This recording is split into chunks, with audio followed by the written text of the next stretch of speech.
Public perception of the issue is beginning to change from a little dry to a little interesting, and a good evidence of that you've all got from yesterday morning's New York Times, an editorial cartoon about electricity deregulation. Now, you know you've made it big when you're being ridiculed by editorial cartoonists.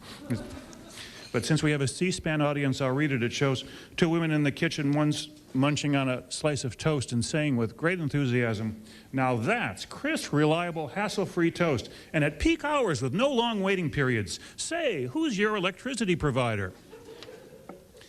We hope that conversations like this will be happening in kitchens around America, starting very soon.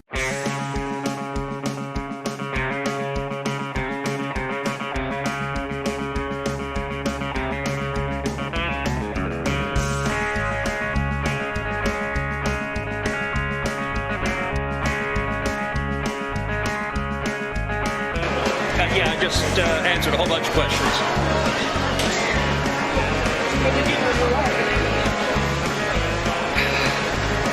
Go home and keep working to get the grid reopened, to get power restored, to get water back on. A lot of Texans are hurting, and this crisis is frustrating. It's frustrating for millions of Texans. It shouldn't happen.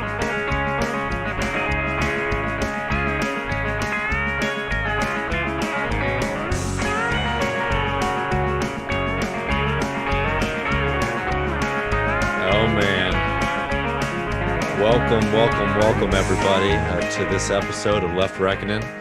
My name is David Griscom, and I am joined by my friend and comrade Matt Leck. Hello there, folks. You're still quiet, Matt. You're still offline. Oh, hello there, David. Man, there is just nothing more despicable than that just worthless human being, Ted Cruz. I'm sorry. I love to see somebody body check him. I hadn't seen the video all the way through as he's walking out. It's been very, he's really exposed himself for who he is. Obviously, he was a cruel and nasty person before, but he really just is in it for himself. It's the thick of it. You've seen that British show that I forget Veep was based on, but it is a classic thick of it style scandal that we thought maybe we weren't going to see in the Trump after Trump, right? Like but it's like Trump's in office now. We could focus on like the Gomers that couldn't just like say whatever. I don't care. Of course I'm going to Cancun. I'll be back when I'm back. Okay, what can I do about it? Ted literally has to make up a lie that I just wanted to fly with my family to a place the CDC. My girls were scared. I mean, think about how much of a worm you have to be to throw your family and your children under the bus. Not even just your wife. The first report was going to be a Politico reporter saying like his wife wanted him or something like that. And then the final lie was, I needed to go accompany my kids for some reason. To Cancun. He was very cagey about his statement, but ultimately he did shorten his stay from, a longer one to come back immediately after. So I'm glad he thought that he needed to accompany his family down. But it's beyond just Cruz. I mean, like one of the big GOP members, who's fighting against homeless people in the city of Austin, also was trying to charter a private jet to Miami, right when the storms hit. I mean, it is just deep within that party and that group of people. Yeah, he can't be the only politician that. Maybe the other Texans that are in the public eye had the sense too. But I mean, I bet you there's a lot of politicians that are like, do not let it get out that I took this opportunity to get the F out of the Midwest during this polar vortex. No, exactly, man. Well, everybody, there's a lot to talk about, as you can already tell. We have a really great show for everyone tonight. I'm very excited.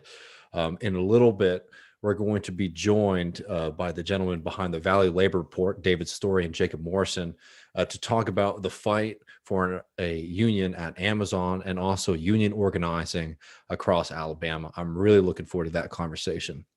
And later tonight, we're going to be releasing an in-depth interview that I did earlier this week with Grace Blakeley, a Marxist economist, to break down the COVID economy, how socialists think about state power, a little bit on GameStop, and much more in between.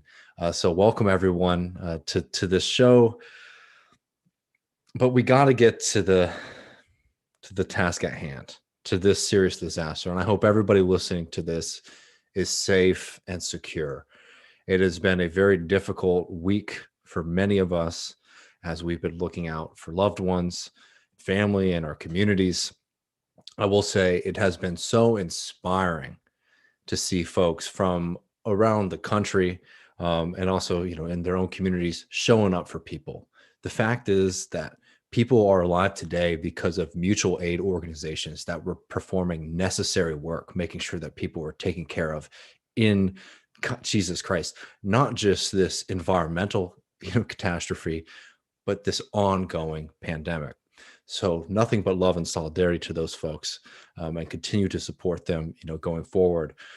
And we should spell out exactly what kind of aid is needed. People are like going hungry severely, asking for food, right? Was that you that told me? Was it Christian and Chris that, you go outside and people like literally ask you for food and where Yes. you're getting it? Well, it's food.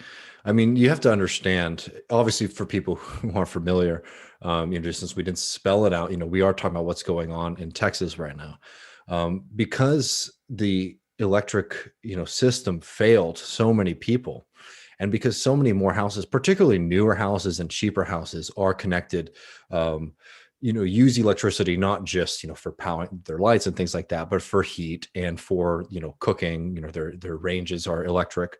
That meant that not only were people facing the cold, but a lot of people were having a difficult time, providing food for themselves. I've heard, stories, from family members about neighbors who had, been surviving on like crackers and cookies because they couldn't cook anything, right? They didn't have the opportunity to do that.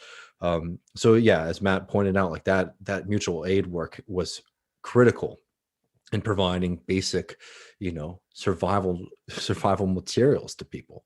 And it's something that, like, I don't want to take away anything from the mutual aid, groups and the people who were doing that work, but it's something that the state should be doing.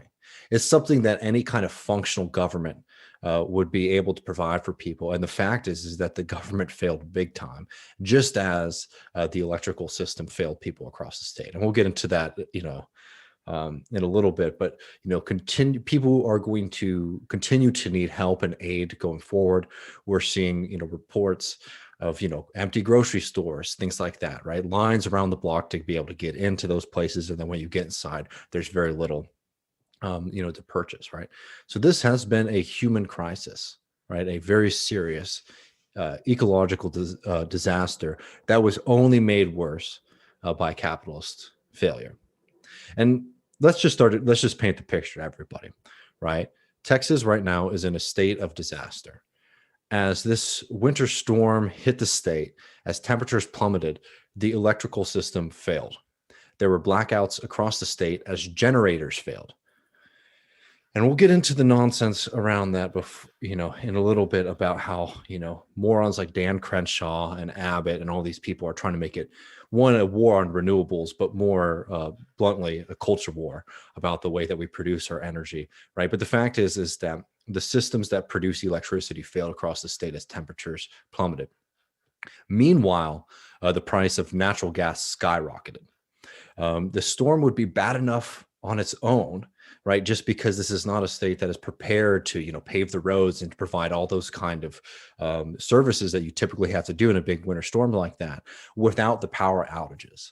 But, just as we were just outlining, because of so many homes use electricity for their heating and for their cooking, it meant that millions of people had to face the cold with no power, and for so many as well, no water or ability to heat food up. I mean, this was a serious crisis, a serious catastrophe.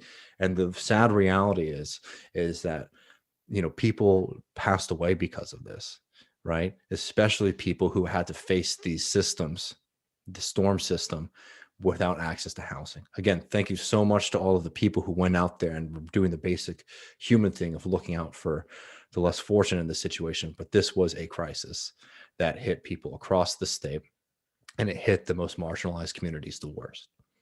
Right? Yeah, I mean, any power outage, like you said, people that are unhoused, but you also have anybody who's on any kind of medical at home, right? At home care, that has to wonder, okay, these are supposed to be rolling blackouts. Do I need to get the F out of here, or do I need to, go someplace else, which is a huge issue. I know we're going to talk about ERCOT, or maybe we should actually, let's you want to move on to that now? Yeah, I just wanted, and as Matt was saying too, it's like, also people with mobility issues. I mean, those are folks who are going to have a really difficult time, in this crisis as well. And yeah, I mean, the state government response has been extremely disappointing. It left people to have to look out for one another. And again, I'm just so moved by people's ability to do that. But it's something that we should have had, a state response to. Right. It's completely unacceptable that the government was so extremely incompetent in this crisis. But here's the thing. This storm was expected to be bad. But just last week, ERCOT, the Electric Reliability Council of Texas, said that their system was prepared for the storm. It clearly was not.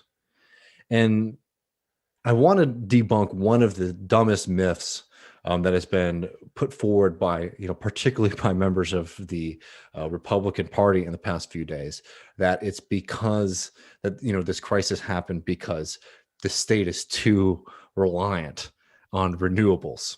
And I know Matt has a bit prepared for this. I just wanted to also note that out of the total amount of power that suffered outages, wind only accounted for around 13%, which is a smaller amount by far than what happened, the outages that from coal plants, gas plants, and nuclear plants, right? All of those systems failed. Yeah. I mean, to go on that, a couple things need to be said. First, about wind, it's true that certain windmills did freeze. The note that everyone is making about this is because they were ready for Texas climate. They weren't ready for a polar vortex that might be caused by climate change. So they didn't outfit that. And that's another market failure, right? Like, why would you? Particularly if you don't believe in climate change. But if you're even just cutting corners, you're not expecting these things that are modeled at once every 100 years or whatever. And yes, also, we'll get to it a little bit more in depth, but this is about, capitalism and fracking, right? Like we talk about, fundamentally, this is about the failure of gas infrastructure, literally liquids freezing in pipes and those having to all get shut down at the same time. Those are both, that's a major issue beyond just the fossil fuel versus green energy thing, right? Because there is problems with demand, right, that you're gonna have to get into. But you look like you want to say something. Oh no, I was just going to say that. I mean, it's been such a joke to see the freak out about when, as Matt was saying, it was the natural gas pipelines that froze over. Well, and that caused a lot of the crisis. And the reason why, I mean, that's preemptive, right? This is a preemptive propaganda campaign. It's not just like they're stupid and look at these guys, they know their sides. Like, fundamentally, there are people that know that a big bet has been made, or a big a deal has been struck that really serves them. And I mean, this has happened plenty of other times where green energy gets blamed for everything, but this is really market failure. This is deregulation. I'm going to put up this map now. Yeah. This is from, is it Fred Stafford at Jacobin has a piece on this book, Shorting the Grid, that I pulled this from, by, oh, here it is. And I'll put it up for you to, That's fine. I got it. But anyway, yeah, so hold on, I need to put this down. Here it is. Okay. I just want to make sure everybody sees this on the screen. And basically you have different, so you have Texas, right? ERCOT, that's the one everyone's paying attention to. And it's like, oh, Texas doing their own thing. It's a very Texan story, right? But fundamentally, they're not the only group. So what basically happened is in 1999, and I'm probably oversimplifying this massively, but from what I've garnered, previously you had utilities that were in charge of keeping the power on.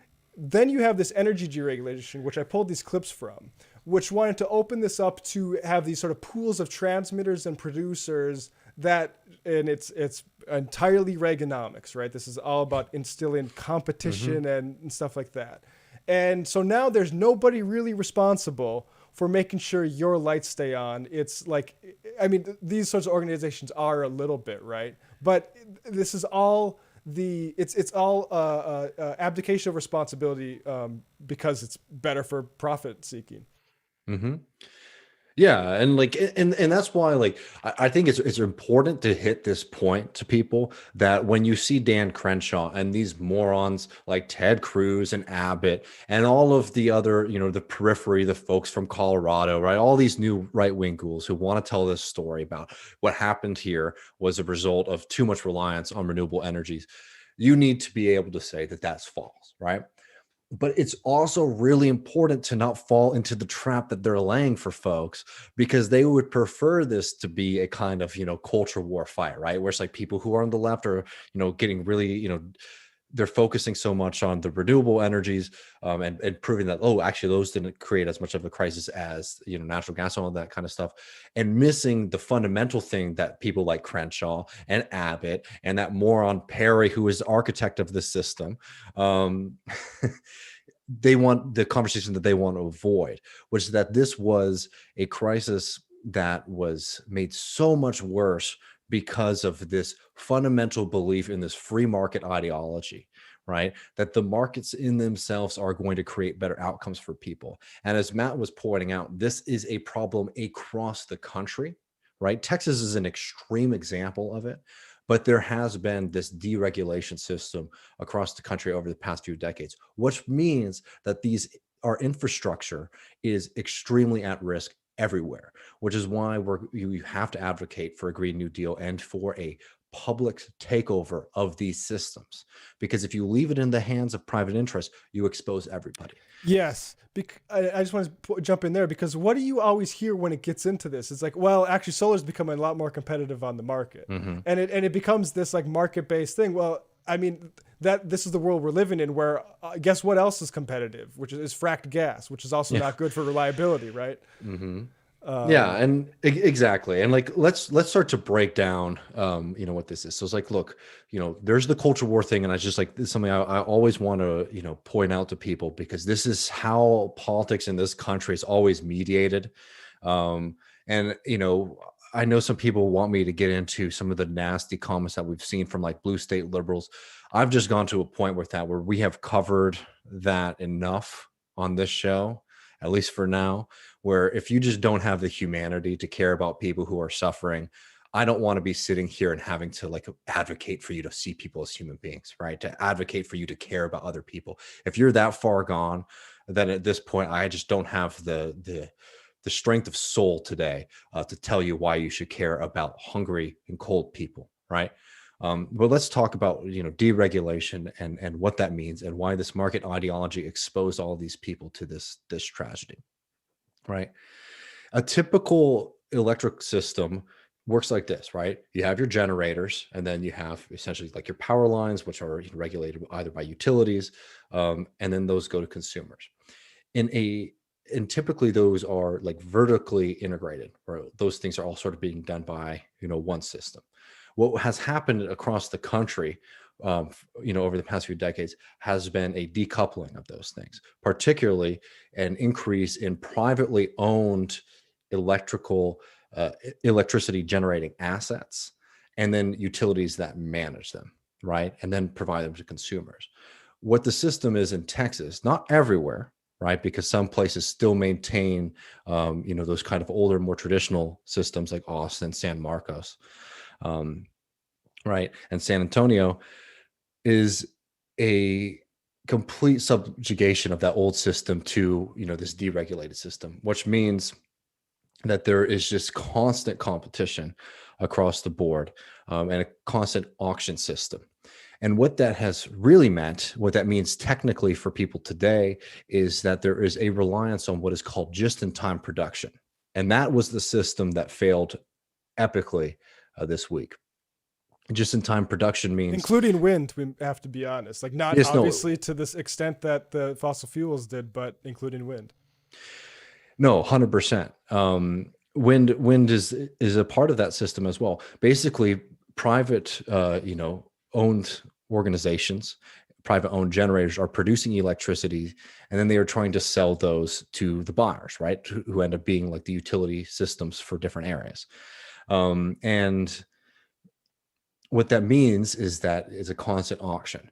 And to win an auction, you want to be able to be offering the lowest price. And this is where the incentives of this system start to get really weak really quickly, right? So what happens when you're trying to push the lowest possible price for electricity is means that as a owner of those assets, you want to cut costs as much as possible. Well, what is one thing that would increase your costs? Well, that would be weatherizing your wind turbines or pipelines or whatever, to prevent against, a rare weather event in the state of Texas, right? And that is something that the market is not going to provide. And let me get this quote real quick here, because I think it actually describes it very well. This was described to the Houston Chronicle by Daniel Cohen, who is an engineering professor at Rice University, who described the Texas system as, to me, our system of electricity is like selling lottery tickets. And what he means by that is that typically these organizations are trying to sell, are selling their electricity and trying to undercut everyone else by lowering prices, and not investing in their infrastructure for these kind of catastrophic events.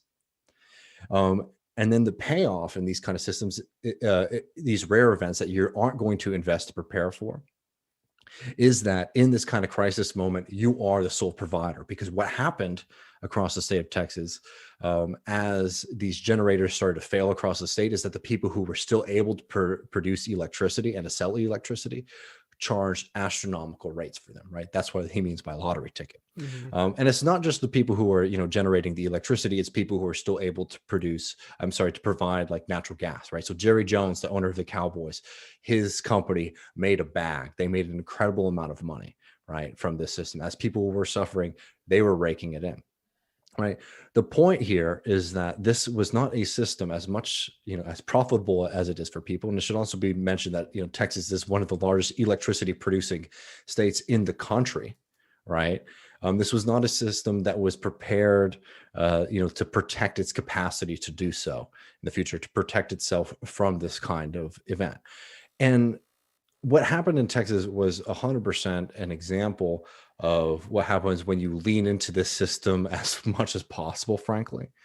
But across the country, we are seeing this failure to invest in this infrastructure portray itself as a massive problem for stability. An example of this would be PG&E in California. Their failure to protect and to invest in making sure that their infrastructure was up to date meant that they had pipelines explode, causing massive wildfires and death to people, right? This is something that we're going to be seeing much more of as our infrastructure, which has in this country, which has just completely become subservient to market logic, crumbles. Yeah. And the people who are profiting off of the system have very little incentive to prevent to do the kind of necessary social investment to prevent these kind of crises. Yeah, we'll play a little bit more of this 1999 deregulation stuff in the post game, but I wanted to bring up this article from the time period, and it's from the Morning Call. It's from April 16th, 1999, and it's interesting to note who's quoted in the first few paragraphs. So. Clinton backs deregulation. Large power providers divided on how to promote nationwide measure. All right, let me just make it a little bit bigger so I can read it. The Clinton administration's plan for opening the $250 billion U.S. electricity market to competition got a lukewarm reception from many of the nation's largest power providers. The legislation made public Thursday aims for a January blah, blah, blah. Pennsylvania has already begun deregulating the state's power markets, that's another thing to stress is like, I do want to hit the Clinton administration, but also all the states were moving on this too. I wonder, I haven't looked at the makeup of the state legislatures, but I imagine there are plenty of corporate Democrats and Reagan Republicans. But investor-owned utilities said the nationwide measure would give too much power to the Federal Energy Regulatory Committee. A rival to the utilities, Energy Selling Enron Corp, said the measure should set a firm mandate for the start of national deregulation. So Enron quoted as the pro-deregulation side of that. I mean, you couldn't have it any better. and I didn't even I didn't search Enron, right? I'd search Bill Clinton energy deregulation and Bill Richardson, who was linked, who was Bill Clinton's energy secretary. But yeah, I mean that when Ted Cruz bashes California for power outages, it's the same market failures that's causing the stuff in Texas, right? So that's exactly the way to summarize this. Don't get caught in the red state, blue state bullshit. Look, and I mean, like, don't get caught up in it, but understand that, like, Texas is an exceptional example of this because they went further than other places were willing to.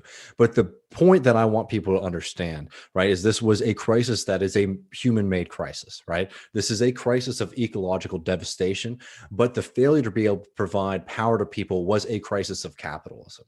Right. And, you know, the particularities of like the Texas example are important to understand, right? The fact that it is cut off from other states, those are important to understand. But it is equally critical for people to recognize that power production and power distribution are critical infrastructure in modern society. We see what the consequences are when those systems fail. And you need to start asking yourself and asking people in your community, asking people in your unions, asking people in your political organizations, if you think that you want these systems to be at the whim of private interests. Because when they are at the whim of private interests, everybody is at risk because they do not have the incentives to make sure that the public good is protected. They have every incentive to find a way to make as much money as possible. And that's why I brought up this quote from this, engineering professor earlier, right? Because this is somebody who's saying, like, within the system, it doesn't make sense for these organizations to weatherize their generators. And what that means is because those people don't want to take the financial hit, they are willing to put everybody at risk, right? So what is the solution to all of this? I'll tell you one thing. Because everybody is so pissed about what happened, and rightfully so, we are going to see a very funny walk back from the Texas GOP. We are already seeing, Abbott and Crenshaw and all these characters act like they weren't a part of this system. What happened here? Oh, it must have been mismanagement. And like, look, ERCOT, is not a great organization, and there's been a big push and a focus on the fact that a lot of its board members aren't based in the state of Texas.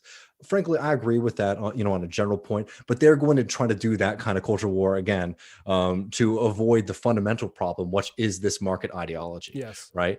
And we need to continue hitting that as hard as possible. But the second thing that they're going to start to do is they're going to say, okay, well, we need to do some more preparation for these systems. And what is very likely to happen is they are going to try to put that cost on people, on everyday people. Right. We cannot accept that. Wealthy people in this country and in the state of Texas have been making a lot of money over this past year, and they are flush enough to make sure that we can tax them and upgrade those systems as much as necessary. But we also need to go a step further than that and understand that the responsibility for providing power to us and the choices involved with that should be democratically controlled. Yeah. We need to put the public back in the idea of public utilities. We need a Green New Deal to address climate change, a just transition, unions to help lead that transition, and to provide the work that is necessary of updating our crumbling infrastructure across the country. And we need to be bringing these utilities under public control so that we can make the decisions about what things we want to use to provide power for ourselves and how resilient we want those systems to be. That's the conversation. That's the need. Don't let a bunch of morons distract you from that conversation, because they are trying very hard to do that. Well, like Tucker Carlson he almost was laughing saying it, that apparently the Green New Deal came to Texas and put up a whole bunch of windmills. No, it was capitalists that put up the windmill. And guess what? The capitalists that own the windmills aren't going to be incentivized to weatherize those either, just because they're better versions of capitalists.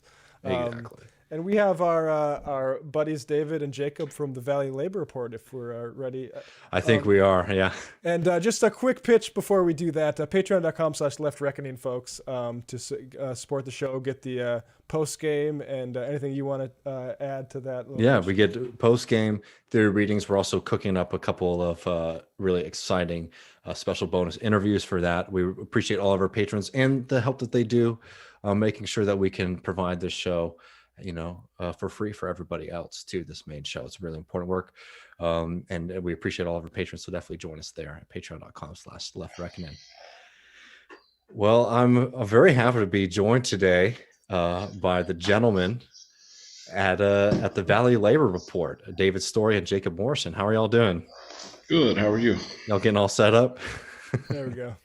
Hey, sorry about that. Yeah. Oh yeah, no worries. I was watching you on my phone while I was waiting for you to come in, and I was like, "Oh, okay, I need to stop it." And then when I hit the phone and it fell, so sorry about that. Oh, no worries at all. I really appreciate y'all taking the time to join us today. For folks who aren't familiar, they run a really great radio program / YouTube show that you should definitely be checking out, that covers a lot of the issues that are important to all of us as leftists, fighting for labor, organized labor, and also fighting for it within your own communities, which is just something that is a big part of this show and the project that I've been trying to build. So we're really thrilled to be joined by y'all today. Yeah, thanks for having us. Yeah, we really appreciate it. Well, I wanted to start, if we could talk a little bit with y'all about, the union fight in Alabama that is, drawing so much national attention, which is this fight for a union at Amazon. There's been, a pretty decent amount of coverage, but I would be curious to hear y'all's, feeling sort of, how you feel like this campaign is doing and what people are sort of, saying about it around y'all's neck of the woods. Go ahead, Jacob. Yeah. Okay. I think that we're really hopeful. I'm sure that y'all saw the Data for Progress poll that was just released today that showed nationally Amazon employees favor a union by 69% of Amazon employees favor a union. So that made me feel really good. The organizers here they've said like we really think we can win, and so I think that they can win, and one of the stories that really makes me believe that these guys can actually win is the fact that when they started off, they were only going for a 1,500 person bargaining unit, and that was just the full-time regular employees, and they were collecting cards. They were collecting authorization cards from employees in the whole plant while this was going on, but they said, just to start with, we're going to do the 1,500 employees. Amazon floods the unit and says, no, wall to wall, we think this is the appropriate bargaining unit, and not thinking that there's no way that these people have more than 3,000 cards. There's no way that they have that many cards. And boom, that's what he says. He throws down 3,000 hand-signed authorization cards in the National Labor Relations Board meeting, and they don't have anything else. And so the election gets called. And that's, 3,000 cards signed is more than 50% of the bargaining unit. There's only 5,800 employees. If the PRO Act was law, they would already have a union. And that, I think that's important to underscore. A majority of the workers at this facility have already said, I want a union in writing. And so now they're going through this long process that allows Amazon to do more union busting and things like that. But a majority of the workers have already said, I want a union. And so I reckon that they're going to be able to win. I think they will. And I'm really, really excited for it.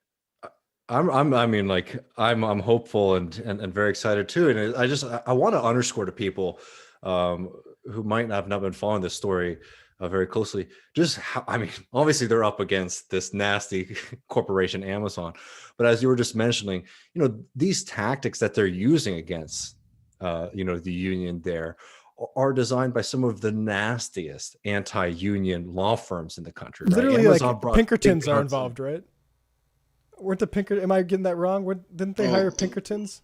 The Pinkertons were involved in Europe. They're I can't remember the exact Western European country, South Sweden or It's one of the where they actually had hired the Pinkertons to do some internal investigation on their employees. Yeah, Not Amazon here. has hired Pinkertons. I've not been made aware of any Pinkertons here in Alabama. But they have also got the city too to Yes. slow down the red light, right? Could you explain that Yes. to our listeners?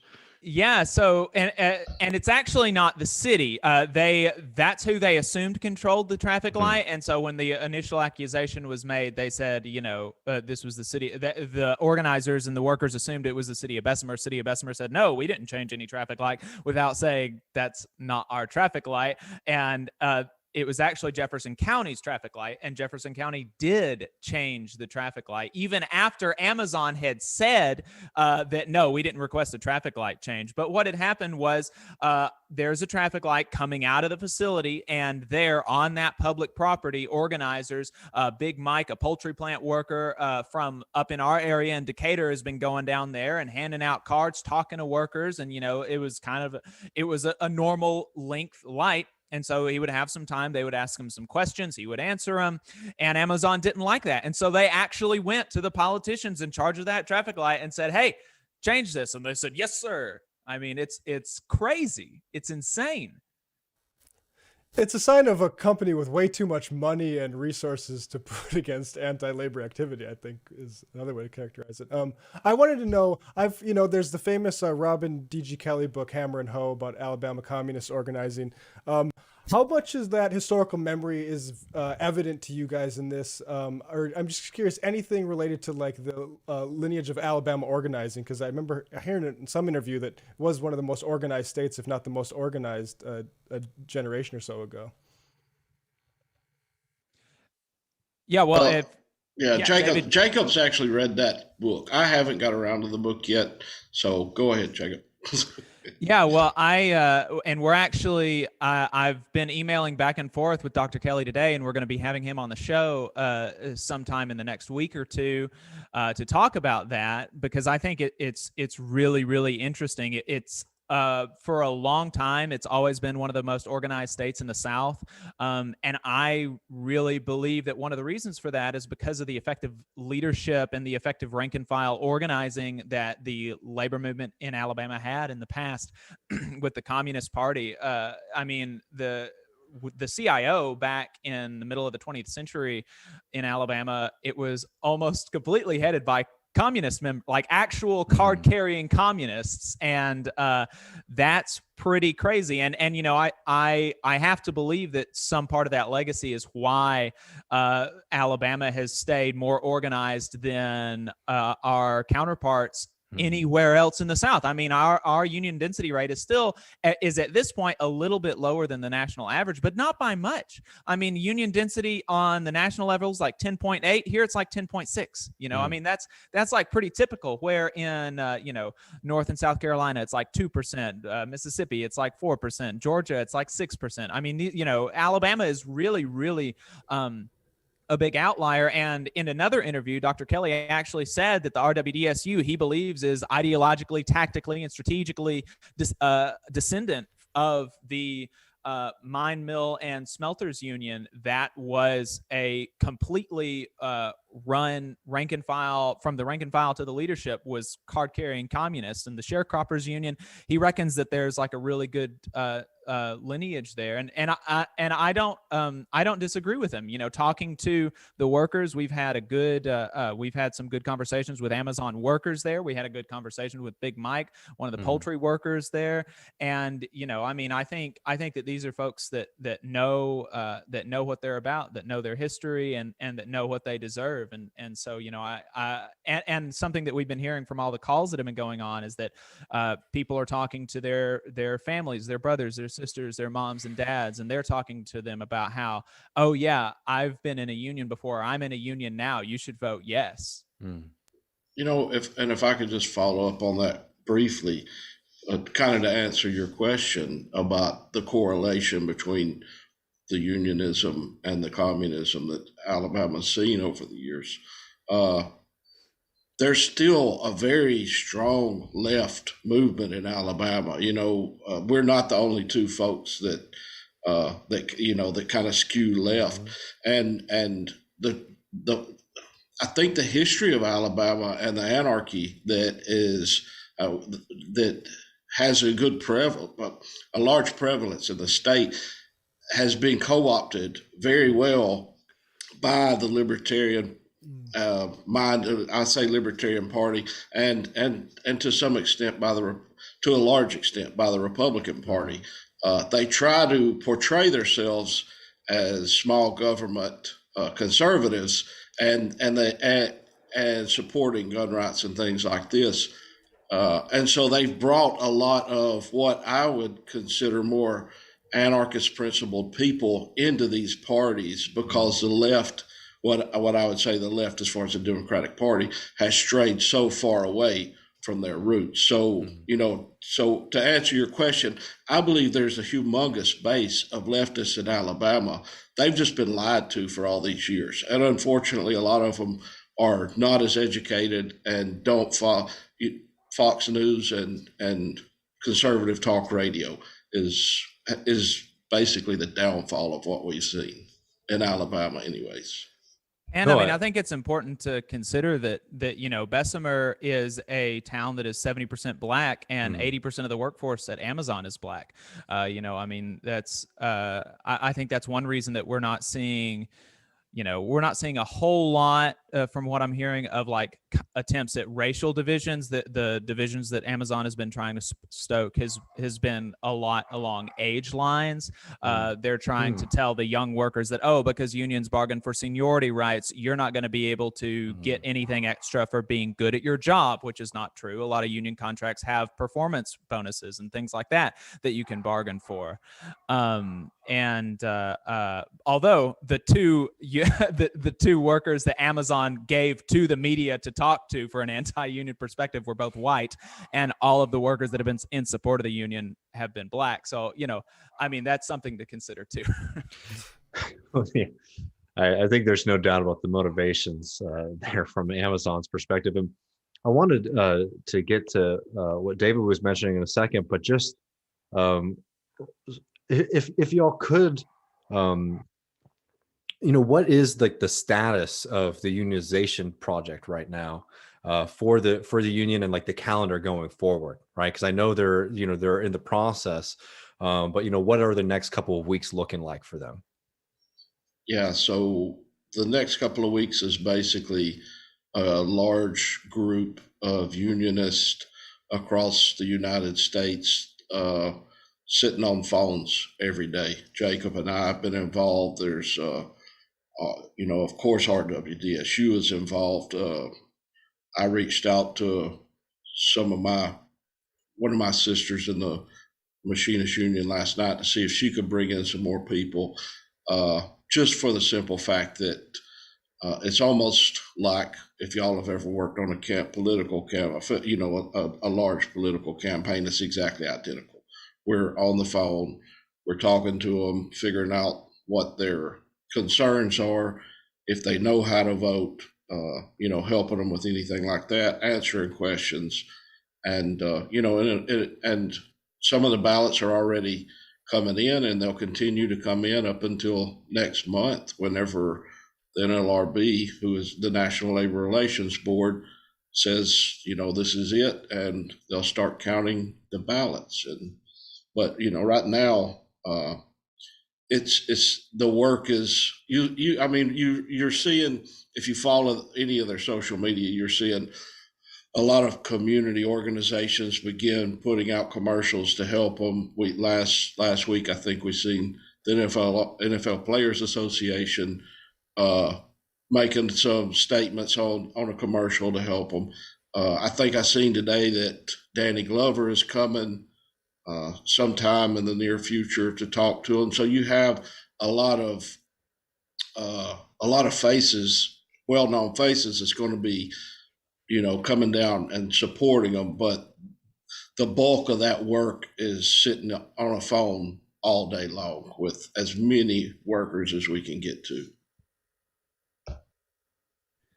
Yeah, and that's the difficult part. Is that it's not always particularly glamorous, but it's critical and important work. Yeah. I mean, and I think that, you know, it's a bit different than a political campaign, because there are ways that, or there are a lot of ways that they're tried to that we try to funnel them into, you know, different directions depending on where they are. Whereas the political campaigns that I've been a part of, there's not a whole lot of, it's just kind of like, hey, you know, there's an election. Are you going to vote for this person? Yes or no? And there's not a whole lot of follow up. Where here, you know, because like this, we're working with RWDSU and we're working with the organization that it's going to be a big part of these workers' lives moving forward, and that is going to be them moving forward. You know, there's really a strong attempt to incorporate into the kind of deep organizing process as many workers as are interested moving forward, because, you know, they're going to be the people that are going to be voting on their contract. Another one of the things that Amazon is trying to tell people is that, you know, oh, you might get a raise, but who knows, you might lose, you might make only $14 an hour, you know, you never know. And it's like, well, they're going to be the people that are negotiating, and they're going to have to vote to ratify a contract. And I don't think these folks are stupid enough to vote for a contract where they have less than they started with, you know, and so. Yeah, really incorporating these people into the union, making sure that they know that they are the union. I think that's something that is a bit different than the political process. And as for, to give you a specific date, the voting ends on March 29th. The vote counting will begin on March 30th and last for a few days. Okay. Yeah, I mean, yeah, that's such a funny point, especially if Amazon's making that argument. It's like, well, y'all would be the ones who are, you know, putting the contract forward too, right? Y'all would be negotiating in that as well. I wanted to, there's two other things I'd really like to get to with y'all, and I really hope that y'all come in and join us again sometime soon, because I really value your perspective. But the first thing would be, you know, y'all mentioned it earlier on, but the PRO Act. You know, could y'all give us a quick rundown of what that is and why it's so important to, you know, revitalizing a labor movement in this country? David? Yeah, you probably caught us both with our pants down. I don't have my cheat sheet in front of me, but I can I'm tell. sorry. That's okay. That's no. quite okay. Well, David, you don't know. I can tell him. I Okay, there you go. Cheat sheet.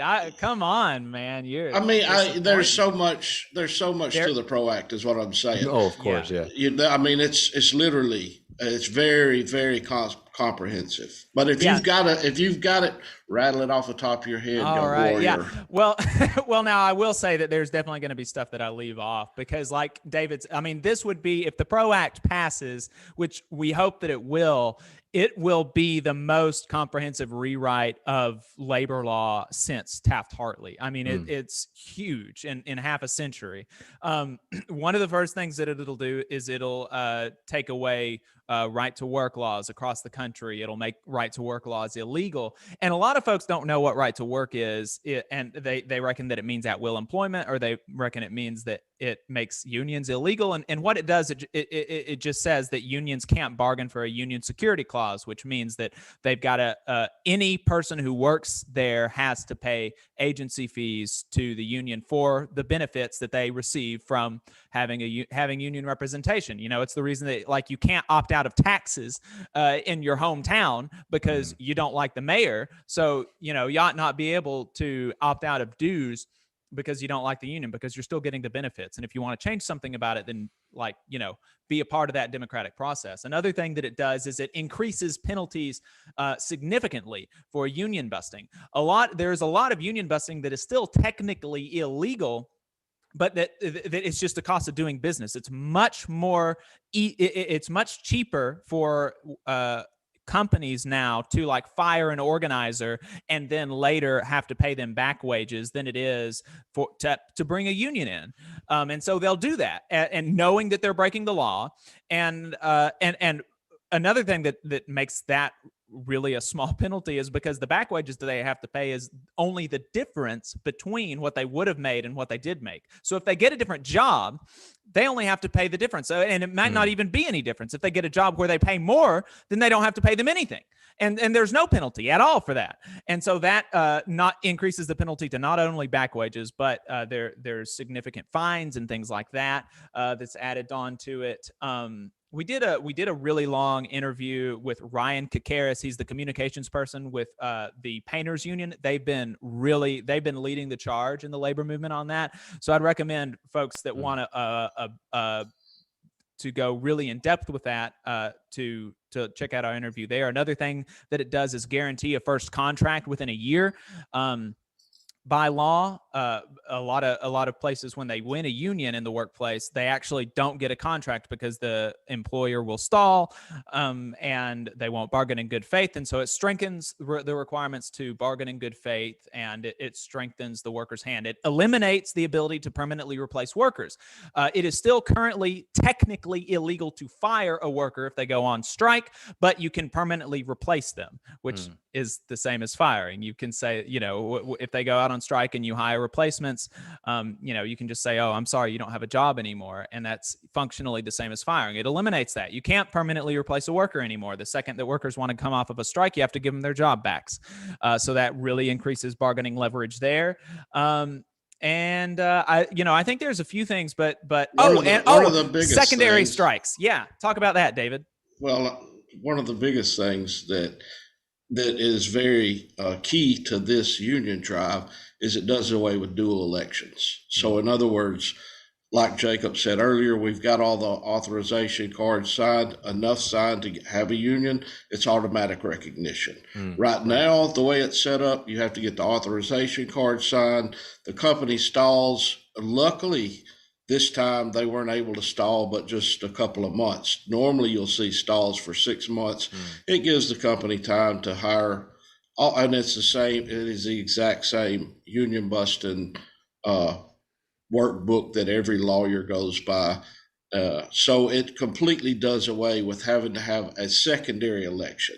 If the workers sign cards, they get a union, and it's as simple as that. And like Jacob was about to say, the secondary strikes as well.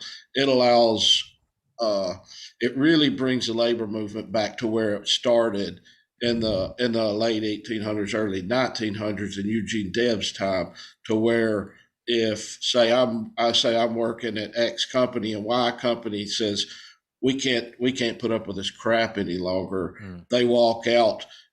We can walk out of our plant as well in solidarity with them and go on strike immediately. So you can actually get to what a lot of these people the last year have been talking about is, a nationwide strike, a general strike that makes this possible where it wasn't before. Not to say that that's a viable option until you can get the labor movement numbers built up, but it lays the groundwork. Yeah.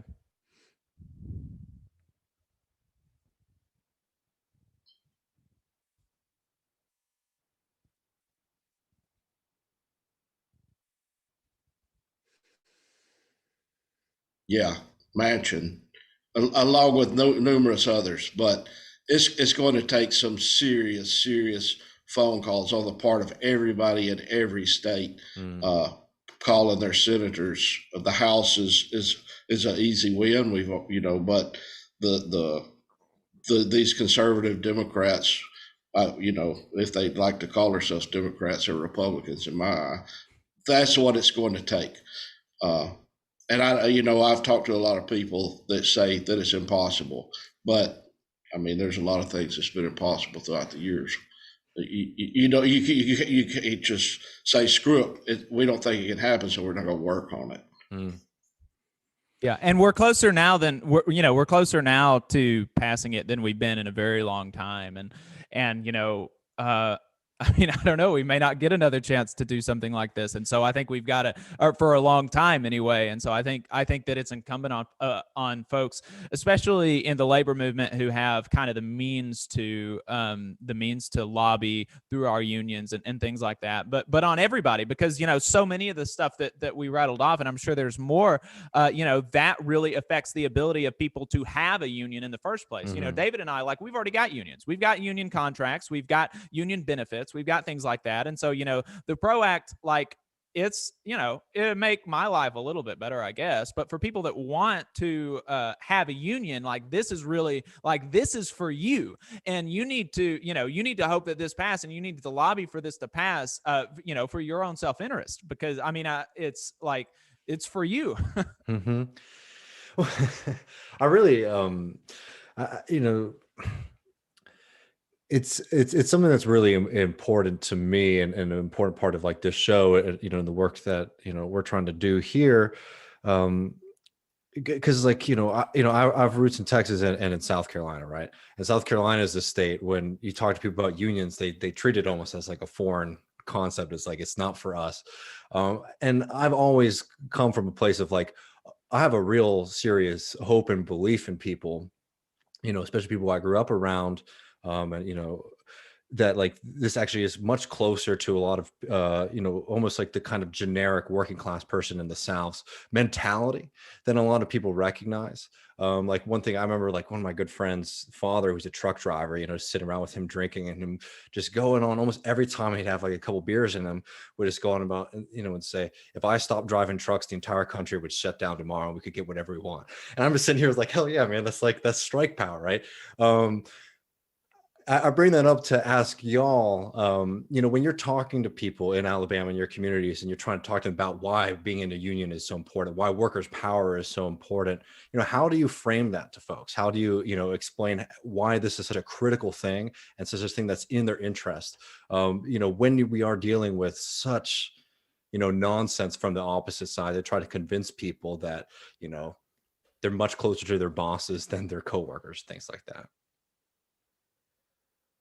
So, I mean, it's difficult to talk to people that's never been in a union and explain why this is important, because it, like you said, with your growing up in South Carolina, especially, it's a foreign concept. But one of the things that I constantly bring up that's easy for people to grasp is, say you go buy a car and you agree to pay $10,000 for the car at 10% annual percentage interest, and you don't sign a contract, and you drive the car home, and you've made 6 payments on it, and all of a sudden the bank says, you know what, we don't want 10% any longer, we want 15%, and if you don't like it, bring your car back.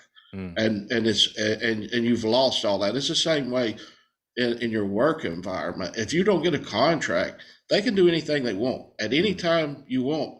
And you have no option other than to, like a lot of these right-wing reactionaries say, if you don't like it, go find something better. Well, somebody that's worked 10 or 15 years in a company has invested all this time and all this energy, and truly their labor has built the company to where they are, should have a contract where they know what's guaranteed and what's not. And they, and with the union, it's a contract that you get to decide what you want and what you don't. The workers get to determine, I want this, and I want this, and we're not going to do this. And if you don't like it, stick it up your ass, and that's the most powerful thing that collectively that you can do. And so that's kind of, no business entity in the world deals without contracts except for workers. And we do it on a daily basis and risk our lives for no guarantee, except for we may let you work tomorrow if you don't smart off to us today. No, I think that's well put, man. 100%. Unless you had anything to add, Jacob, I want to thank y'all both so much for joining us tonight. I'd hope to be able to do this again sometime. Yeah, promote the show a little bit, guys. Yeah, definitely. People should be checking out the Value Labor Report, and if y'all like to give everyone a quick pitch as to what it is, that'd be great. Sure. Yeah. Well, to wrap up the discussion, I think there's a lot of people kind of chomping at the bit to support these workers, and the Southern Worker Assembly has they have put together a bunch of solidarity rallies on Saturday all across the country. There's now like 40 or 50 events that are already scheduled. And so look up the Southern Worker Assembly, find their Twitter page, find their website. and see if there's a rally near you. And if there's not, maybe set one up in front of the Whole Foods or something like that. And if there is one, then, go to it. I think that would, that would be a way that folks, get folks all the time. How can I help? How can I help? That would be a way to help. If they see folks all across the country coming out for them here in Bessemer, Alabama, I think that would be really inspiring for them. And then the show, David and I are both unionists. I'm a member of AFGE. He is president of the local machinist union, and we're on a conservative talk radio station.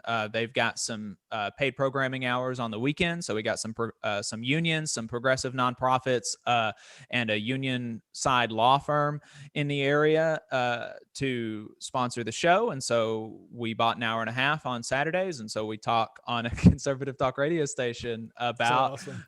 Yeah, yeah, it's a lot of fun. We get some interesting callers. There's this one letter carrier who loves his union, but he likes Trump, but we've got another one, thickest Southern drawl that I've ever heard. I was half worried that he was going to berate us the first time that he called. I'm talking about Joe, David, but he's like a 40-year steel worker, and he's given us some good stories. We're just trying to tell folks about the power that they can have through organizing and collective action and stuff. We talk politics some, but mostly, we talk to unionists, we talk to rank and file workers about what they've been going through, and try to keep it at the level of of the workplace. Locally or kind of industrially, and like what they can do to improve their lives. And obviously we'll talk about legislation and stuff sometimes like that, like we just passed our version of the COVID liability protections here in Alabama. But this weekend we're talking to Kenzo Shibata from the Chicago Teachers Union about teachers and reopening. Like I said, at some point we're going to be talking to Dr. Kelly. And so, we have lots of good guests, I think, lots of interesting guests, and, just trying to tell people about the power that they can have through organizing and collective action. So if you're in Huntsville, Saturdays from 9:30 to 11, we're on 92.5 FM, 770 AM. If you're in Russellville, we're on 100.7 FM on Sundays at 8 AM. And if you're not in any of those areas, then you can find us on YouTube, Facebook, at the Valley Labor Report, or at Labor Reporters on Twitter. If you are in Huntsville, turn the knob as soon as we go off, because everything else on that station is absolute trash. Do not listen to it. But yeah. That's awesome. And like any good, Jacob said, we don't cover a lot of politics. Like any good leftist, we bash both sides regularly. Yeah. So we do cover politics. We don't pimp or simp for any particular side. We generally bash on both sides equally. Yeah, well, that sounds about right to me. Well, David and Jacob, thank y'all so much. People definitely check out their channel. Listen to them on the radio if you can. And I'm really looking forward to being able to do this again sometime soon, y'all. Yep. See you guys. Hey, thanks, y'all. Appreciate it. Take care. That was fun. I'm getting excited. I might actually be passing through as I'm moving all my stuff down there on a Saturday. So maybe I'll be able to listen to it live. That'd be awesome. I mean, I love that idea of buying onto a right-wing radio station. Actually, I really do too. We should do a def with them about that process. That'd be a good thing for us to sponsor across the country, honestly. Yeah. Well, everybody, we're about to premiere this interview I did earlier this week with Grace Blakeley. We talk a bit about the COVID economy, a little bit about GameStop, just because it was too funny for us not to chat a little bit about. But we spent some good time on, talking about how socialists can think about, fighting for folks in the global South, understanding the role of finance, and how it strangles democracy across the globe, and also critically thinking about how socialists should think about state power, because that's a conversation we've been trying to do on this show when we're talking about Leo Panich and all these other theorists. We continue to try to expand that, but that's like really starting to become that next step level that we need to start preparing ourselves for. Because God forbid we build the movement and then we don't have the strategy, and it crumbles, because we've seen that happen, unfortunately, across the globe, and across the decades. So coming up in just a second, I guess we have this Grace Blakeley. Yep. Do we want to come on after, or should we just meet people in the post game? Yeah, we'll meet you in the post game. We're gonna take a little bit of a break here, and then after like 30 seconds or so, the Blakeley interview will start. So see you guys in the post game after that.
Hey everybody, welcome back to Left to Reckoning. My name is David Griscom, and I'm really happy to be joined here today by Grace Blakeley, who's a Marxist economist, staff writer at Tribune Magazine, host of A World to Win podcast, author of The Corona Crash, How the Pandemic Will Change Capitalism, and also the author of this book, which you'll be happy to hear, Stolen, which I've had to buy 3 times because I keep on misplacing it when I'm reading it on the train or traveling or whatever. But thank you so much for joining us today, Grace. Thanks so much for having me. I hope that an unsuspecting, middle of the road politically person picked up those books that you left and has had a radical turnaround in their entire view of the world as a result. Yeah, I was hoping the same thing too. They were in good locations, so hopefully for that. But yeah, I mean, there's a lot that I really want to be covering today, so I think we should jump into it. Particularly, we have to talk about this thing, which pretty much every show or article or anything we're dealing with right now has to deal with, which is this coronavirus crisis. But one striking aspect of the coronavirus, the COVID economy, now that we're, approaching almost a year into the lockdowns, has been just how clearly class-based the effects of it has been. Apart from the initial shock, things have really stabilized financially for those at the top. In fact, been extremely beneficial for many of the wealthiest people in the United States and the United Kingdom. Not just when it comes to dealing from the virus, but its real effects on the U.S. economy and the economy for working people. What do you think that this kind of coronavirus shock revealed about the state of the United States and the United Kingdom's economy? And also, if you want to comment as well on the global economy. Yeah, so a lot. Yeah, I'll try and kind of address each of these things in turn. So you picked up on one point there, which was that there was already quite high levels of inequality in both of those societies. It's more extreme in the US, but there is also a lot of inequality in the UK, and we'd been underestimating it for quite some time as well. And that comes up in terms of both income inequality and wealth inequality. And those two things then feed into other forms of inequality, like intergenerational inequality, regional inequality, etc., which are obviously big things in both of those economies as well. Now, what the pandemic has done is it really has deepened those divides, both between the kind of top 1% and the 99%, but also between the kind of upper middle class, people with some savings, with some assets, and everyone else. And this is, I think, something that's really important that we need to wrap our heads around, because what you've seen in both the US and the UK is a huge increase in the savings ratio. So basically the amount of money that households are putting aside into savings. Now, this is obviously because they can't go out and spend their money in the same way as they could in the past. This is mainly people working from home who are perhaps, furloughed in the UK or or some sort of similar scheme in the US, and they can't go out and spend their money. They're on the same amount of pay, or just a little bit less pay, but their expenses are less. And then that's contrasted with another group of people who are either have lost their jobs and so are unemployed, or have seen a big decrease in their earnings, or who've seen an increase in their outgoings, or who've just kind of basically, seen things be broadly flat, but who were in a bad situation before, who were in the red before. And we know that in both the US and the UK, there was this big phenomenon of household debt, which didn't go away after the financial crisis, which stuck around, especially since, wages didn't increase very much in the period between the last crisis and this one. So you've already got that divide that exists, and it's being deepened by the kind of very dynamics of what's going on with work during the pandemic. The other big factor to take into consideration here is this question of wealth. So those better off people are more likely to have some investments, whether that's through their pensions, whether it's like a house or a second house or whatever. And those assets have increased in value a lot. I mean, obviously, the stock market's very volatile at the moment, but broadly speaking, we've seen quite a significant amount of asset price inflation, especially in the US. And that's primarily been driven by central bank policy. So by very, very low interest rates, and by these huge asset purchasing programs that the Fed and the Bank of England have undertaken. And basically that has meant that, that gap has become even bigger between those people who have assets and who are seeing capital gains as a result, and those people who have no assets and maybe who have large debts, but often who don't actually benefit from lower interest rates because they are seen as a kind of credit risk. So they're actually paying relatively high interest rates as well.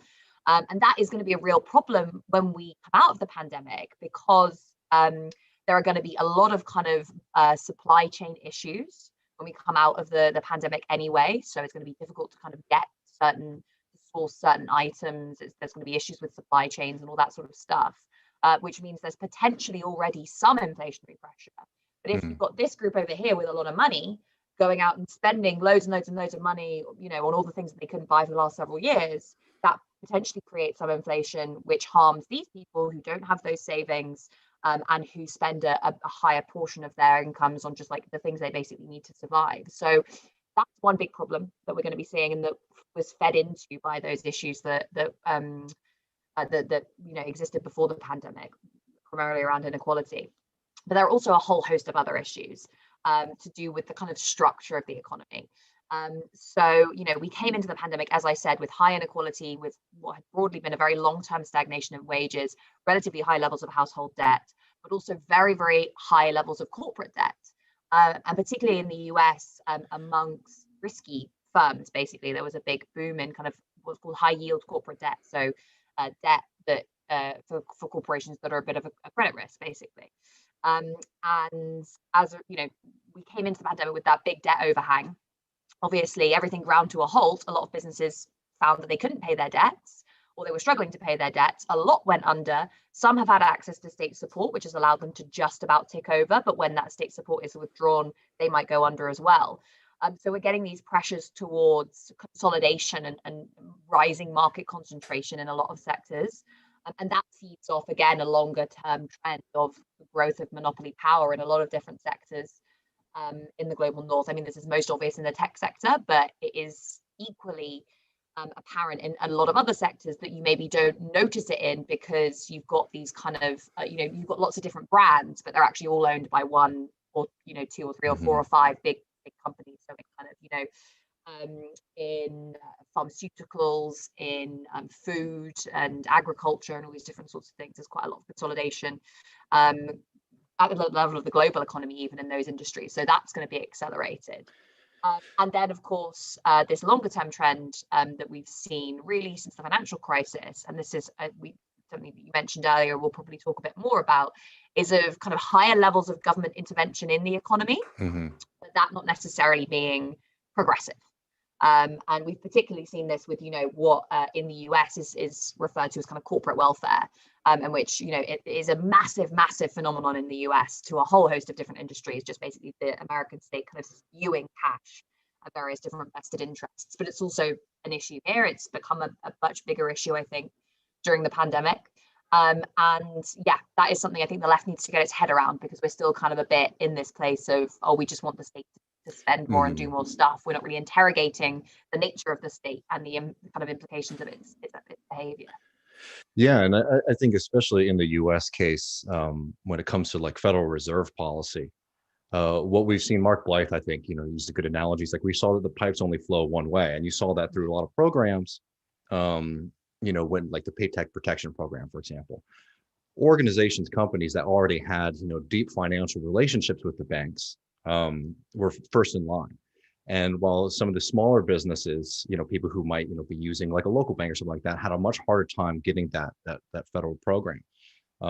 And I think this one thing to know that people should be paying attention to right now, especially the left, and understanding that there is this looking like a significant shift when it comes to the power of like monopoly capital. I know there was a piece in the Financial Times recently, I can't remember his name, but one of the C-suite members of like Starbucks was basically like humbly bragging about how Starbucks is going to be doing very well in the post-coronavirus economy, because he's going to be able to buy up all of the coffee shops across the country. And I would like to hear your thoughts about how I want to talk a bit later about the difference between like increased government action as socialism, but I wanted to ask you right now, what do you think this kind of very apparent delineation that we've seen with the state basically picking certain actors and certain players to receive the aid, while being completely incapable, especially in the United States case, of providing aid to everyday people? I think there's a concept from within Marxist kind of political economy that it's really important to understand when we're thinking about this process, which is this idea of centralization. And the centralization of capitalism encompasses the kind of growth of monopoly power with the kind of general movement towards, I suppose, more concentrated power across the whole economy. So that tends to look like, yes, an increase in monopoly power, but alongside that, rising concentration in the finance sector, a kind of growth, a relative growth of the power and wealth of some states over others, and imperial power is a very important part of that, and crucially the links between these different things. So we have monopoly capital in the global north, a number of very, very big, very, very powerful corporations that are basically able to kind of extract value from the rest of the world. And those have very, very close links with financial institutions and also with the state. And, obviously, all these links go each way. So the state is very, very interlinked with finance, obviously, without the power of seniorage, without all the sorts of regulations that the state creates to the finance sector wouldn't exist. And that goes both ways, because obviously, the finance sector is a really, really big and powerful lobbyer, and also kind of generates a lot of, creates the kind of structural conditions in which capital accumulation takes place. So it's got a lot of structural power. The links between states and big businesses are obviously very, very, deep. And again, big business has this structural power of capital flight or strike and overemployment and all these other sorts of things. And that obviously increases as you get concentration. I mean, both just for the very obvious reason that there's a smaller number of people that you can get into a room and say, right, this is what we want to do with the economy.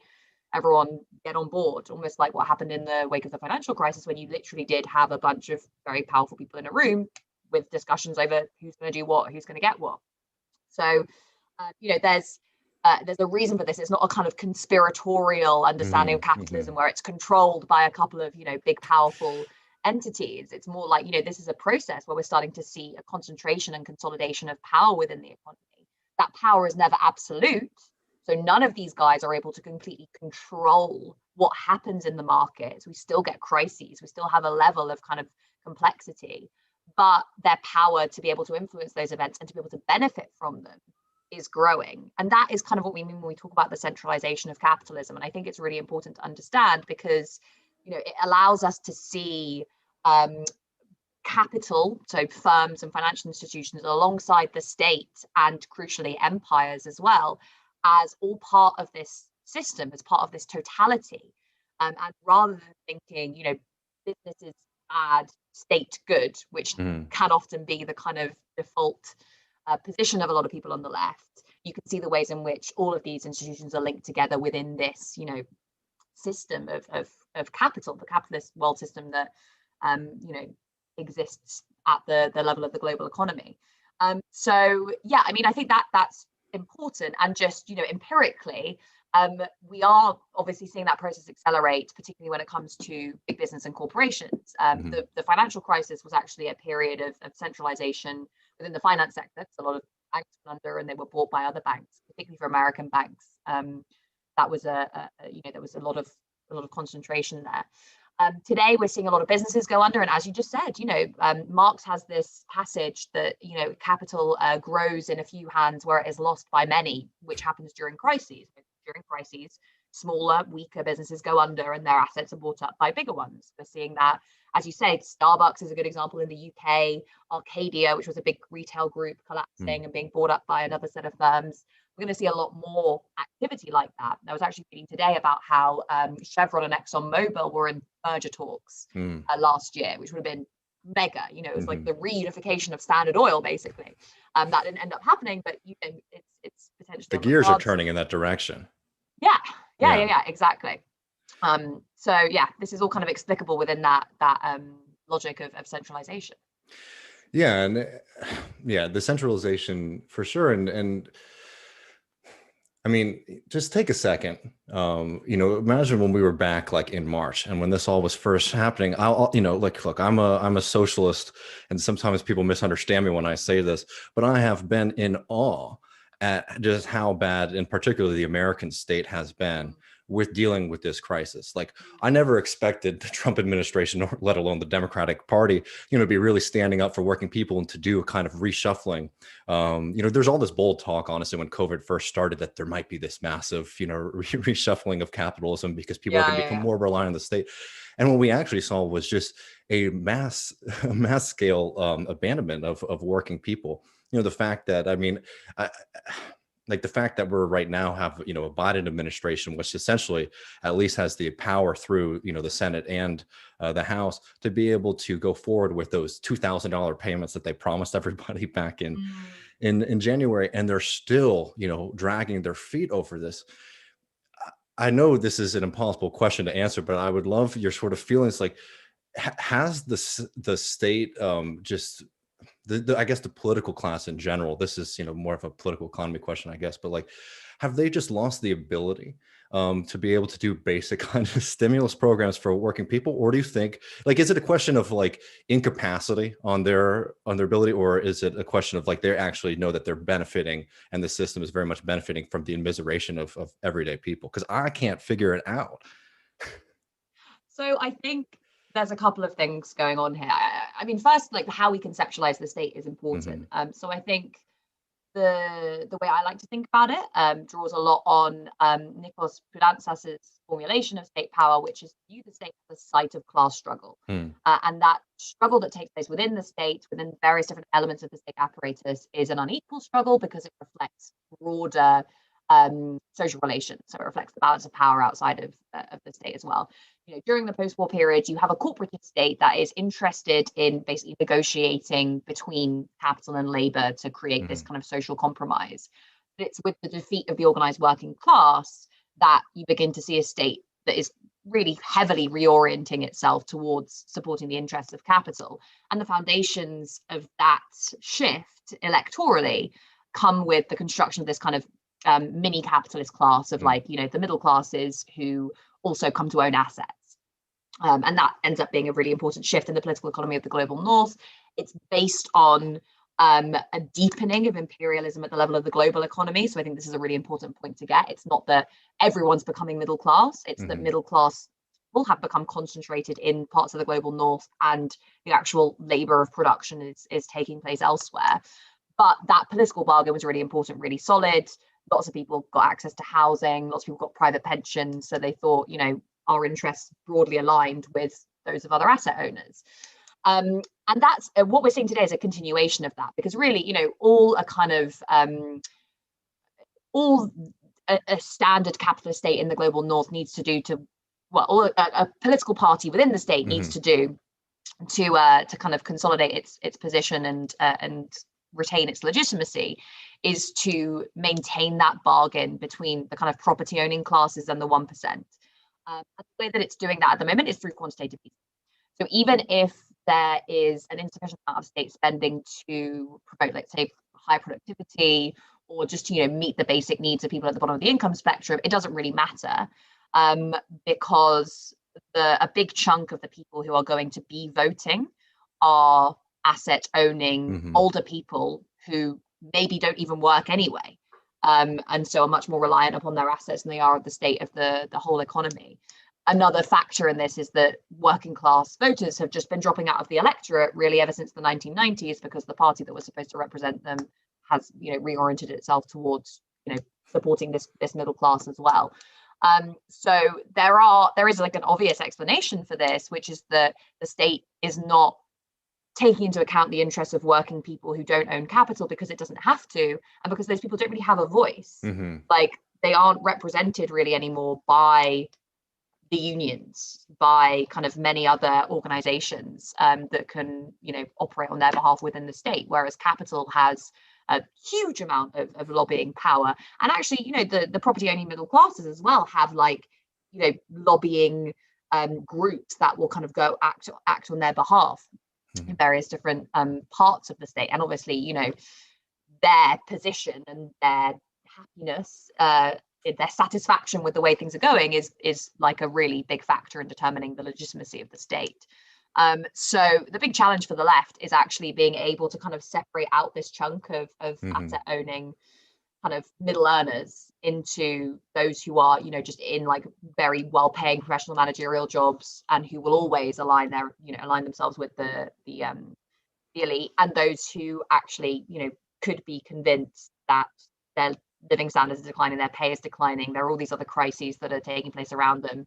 We need a fundamental change, and that can only be delivered by the organized power of working people, whilst also encouraging those people who've dropped out of the electorate to rejoin it, to create this coalition of kind of, labor against capital, which also necessarily has to be broader than just labor. It has to encompass all the different forms of social movement organizing that have become so much more prominent in recent years. So yeah, I mean, that is, I think, the question. It's like, what is the state of class struggle in society as a whole, and how is that being reflected by what's happening within the state?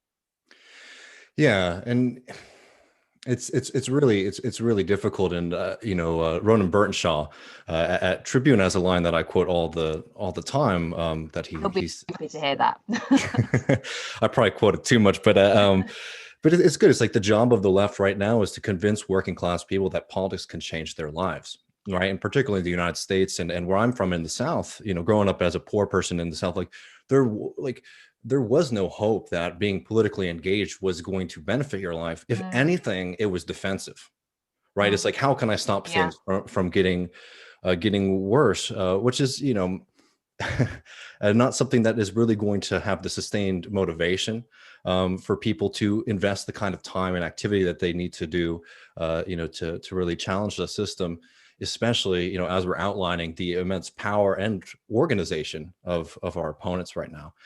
So it's certainly, a really difficult moment. And, we've seen these glimpses, and it's sometimes difficult. And I always remind people who weren't really around before, like the Bernie movement or, the Corbyn movement, also in labor, just how dark it was to be on the left at those times. And the fact that we at least have some forms of apparatuses that need to be improved greatly. But we're in a much better position than we were 5 years ago, but we're nowhere near where we need to be going. It's going to be, anyways, it's a very difficult task for the left. But I think your point about the state is going to be really crucial in that, because we have to understand the way that these apparatuses work to immiserate us. And we have to have a stronger understanding of politics than just, the people at the top are bad, right? Like they are bad, don't get me wrong. But, it's not like, if we just explain to Joe Biden how difficult it is to be a working person in America, we'd be living in socialism, right? You need to have, institutions. You could want to change the state and even be at the higher levels of power and be unable. Yeah, exactly. Unable to address that. Yeah, so let me think. I wanted to hit one more quick thing on the Corona economy before we talk a little bit more about this, this state theory stuff, because I think it's really important. Um, and just briefly, because I think it ties in. I really don't want to spend too much time on it because it's been talked about to death. But this most recent GameStop example Yeah. is a really good example of that, where it's like, look, there were a lot of people who were engaging in stock market activities, who might not be traditional like well-off people, but they were also Mm. people who could buy, um, buy stocks on some level, but still, there even within the people who have the ability to buy assets. There is a hierarchy, and there basically are the suckers who end up having to hold the bag at the end of the day for the people who made an incredible amount of money. Yeah.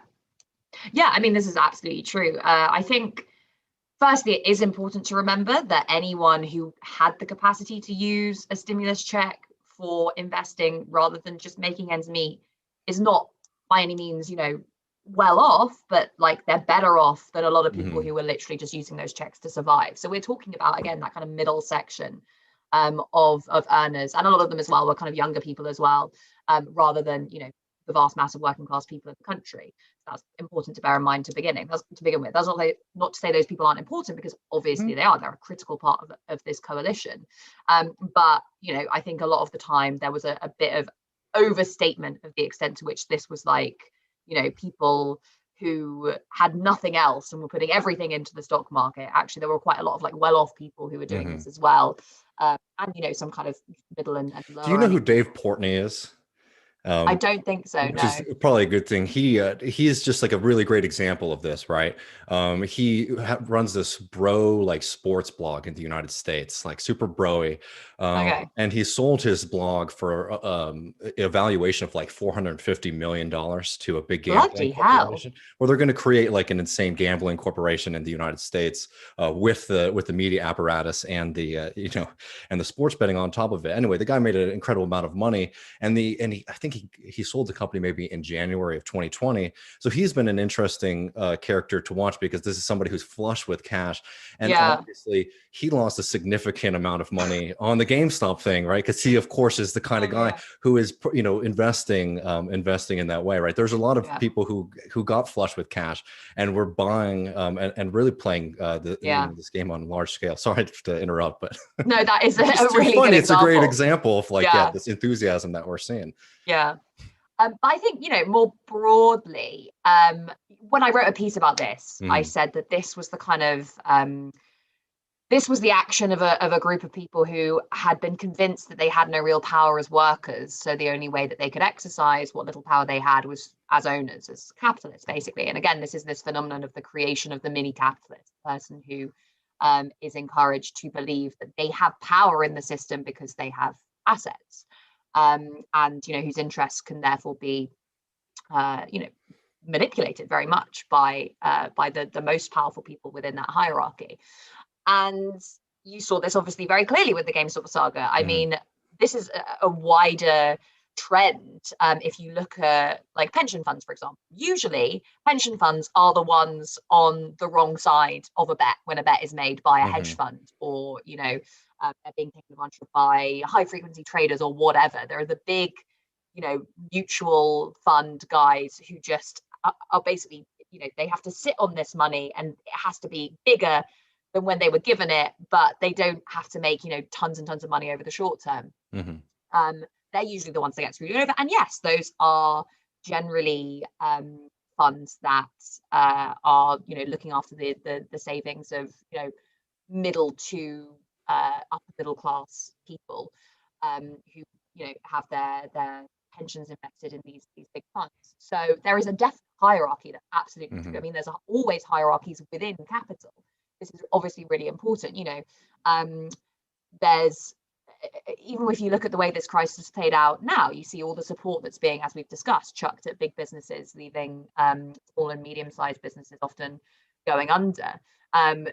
Just because they're on the kind of wrong side of this, growing polarization of power within capital, Mhm. it doesn't mean they're not capitalists. It's just, this is symptomatic of a kind of reorganization that's happening within the capitalist class, which is obviously important to understand. And it's it's important to understand, not because we can therefore say, oh, these are the good guys and these are the bad guys. Like, we like small businesses, we don't like big businesses. It's important because it reflects a change in the balance of power in society as a whole, right?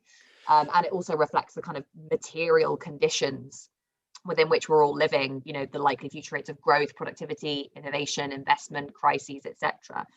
So that's why it's important to understand these processes, not because we can then say, oh, the little guys who are, you know, these plucky young capitalists or investors who are going up against the big old baddies, we should be on their side. Actually, no, because they're never going to be bigger than a kind of, you know, like medium-sized like chunk that's the of thing the is population in the global north. We're they're not even talking about the global south yet. No, of course, yeah, and we're definitely going to get there soon because there's some important stuff there. Like, but the point is, like, they're never going to let you in the club. Like all this idea, like with Robinhood, oh, we're democratizing finance. You know, like fundamentally, what they were like like capitalism is not doing this because it suddenly is like, you know, started reading like democratic theory and it's like, okay, we need to let the people in. They're like, we need to get people who are going to be willing to buy these asset prices, these stocks when they're at their at their height, because we want to offload them on people, right? And that's why Robinhood was essentially selling information to massive financial organizations to say, like, okay, this is what the young people are doing. You know, get on the other side of that and make a bag. I think one of the biggest problems here is that people have a very, very poor understanding of the kind of scale of wealth that exists at the very, very top of society. People don't really know how much a billion is, right? And it's like a lot of money. It's like a lot more than a million. And yeah, people think, you know, oh, all these, you know, hundreds of thousands or millions of people investing small amounts of money, that must add up to something. And of course it does add up to something, but compared to just staggering amounts of wealth that exist at the very, very top of the global economy, and remember, we're talking about a global market here, it's nothing. The amount of money that is invested in, you know, these massive massive funds from all over the world, primarily based off the savings of the very, very wealthy, is huge. And there are obviously other massive institutional players that get capital from all sorts of different sources, you know, like from everything from sovereign wealth funds to other companies. And the scale of their power is massive, even compared to the combined power of the entire American middle class. If they were able to coordinate their interests, which they couldn't, because for a whole host of different reasons. Firstly, they're not a class, really, like, you know, asset holders, people who have pensions are not a class. They're intersected by a number of different class divides, not to mention all sorts of other divides as well. But even if they could, you know, they would still be up against some pretty big, powerful institutions that would probably ultimately end up winning, not just because they had more firepower, but because they had closer links with states, with other financial institutions, with all the other kind of players in the system who basically make the rules. And we have this idea of markets, right, as these kind of natural things that exist out there in the world, and you enter into them and you intervene in them. But markets are constructed. There are people who are making the rules of the game every day, and they are usually, in making the rules of the game, talking to the biggest players in the game to decide what rules to set, partly because they don't really understand how the game works, but partly because, you know, there are these mutual interests in making things work for those at the top. Yeah, and I think that leads very well into this next bit. You know, there's an understanding, and I would say it's probably a very American understanding, though I'm sure it also exists in the United Kingdom as well. You know, understanding of socialism, where it's like when the government does more, it's more socialist, and when it does it less, it's it's more capitalist, right? And like in its extremes, obviously that argument can, you know, appear, you know, is very silly. But I oftentimes see socialists, especially in the United States, you know, probably because they're so used to having to push back against that idea, is falsely equivalating, you know, more government activity with socialism. And I wanted to quote from your book on the Corona crash, where he says, you know, we cannot fall into the trap outlined by Lenin of believing that a quantitative increase in state activity somehow affects a qualitative shift from capitalism to socialism. Instead, we must concern ourselves with how state power is being used and who is wielding it. Yeah. Could you expand on that a little? Find that. I was just trying to find that quote from Lenin that I began that at the beginning. Oh man, I'm sorry I didn't have. No, it's okay. Oh, it doesn't matter. It's a really good quote, though. Maybe, I don't know, I'll find it and put it in the description or No, something. you definitely should. I mean, Lennon's one of those writers who, like, if you ever need to, get a little Yeah, something cheeks. really spicy. Yeah. He loved that. Just, peppering his enemies with these amazing quotes. No, I can't find it, but it is a really good quote. And yeah, I'm basically saying that it's very easy to confuse what is effectively state capitalism with socialism. Yeah, this is something that we do all the time, basically, because it's basically a reflection of the weakness of the power of the left, right? The people who would usually be arguing, oh, we need a bigger, more compassionate, nicer state would be liberals and social democrats. They would be the ones who would be saying, the market needs to be constrained because we have, these ideas about what it means to be kind of ethical socialist, right? So their whole framework isn't really about class struggle. It's about, making capitalism nicer, basically, which is, obviously at certain periods in history and in certain places possible, because there was an element of that in the kind of Keynesian settlement in the global north. It was obviously relying upon hyper exploitation in other parts of the world, but that was possible. It was, the fact that socialists are now the ones that are saying, oh no, we all need to rely on the state. All you have to do is go back to Marx, who said it was a committee for managing the affairs of the bourgeoisie. Now, it's a bit of an oversimplification because Marxist state theorists have moved beyond that quite substantially, and seeing the state as actually an entity that does have some agency and is reflected by all these wider struggles that are taking place in society as a whole. I've mentioned some already. So Poulantzas is great on this. Ralph Miliband is also really good. Gramsci obviously writes quite a bit about the state, and that's well worth reading, especially when you're thinking about political strategy. So yeah, the fact that we've ended up in this position, given the clear lineage of Marxists and socialists being very, very critical of capitalist states, where we basically just think, oh well, if the state spends more money, then we're all fine. It's very worrying, and it's been particularly the weaknesses of that approach weren't so obvious when we were, especially in the UK, fighting against things like austerity, right? Which was an attempt to it was class war from above, really. It was an attempt to render the conditions of life more unstable for those at the bottom, basically kind of reduce their power relative to capital during a time of weakness for the latter. But because we didn't really get that point, we didn't say austerity is about class struggle. We just said, oh, austerity is bad because it means less state spending. When the state started to spend more during the pandemic, everyone was like, oh, great, we have socialism now. Boris Johnson's become a socialist. Corbyn won the argument. I was like, no, that's not what's happening. The needs of capital have shifted. And so, people who largely, undertake policy in order to support the interests of capital have shifted what they're doing as well. So yeah, this is why it's really important to kind of hit that particular nail at this point, because otherwise, basically, the left ends up looking like a kind of boring, paternalistic, like nanny-ish group of people who are just like, you don't know what's best for you, so we're going to get the state to do it for you. And it's like, actually, that's contrary to everything that socialists have been fighting for, which is giving power to people.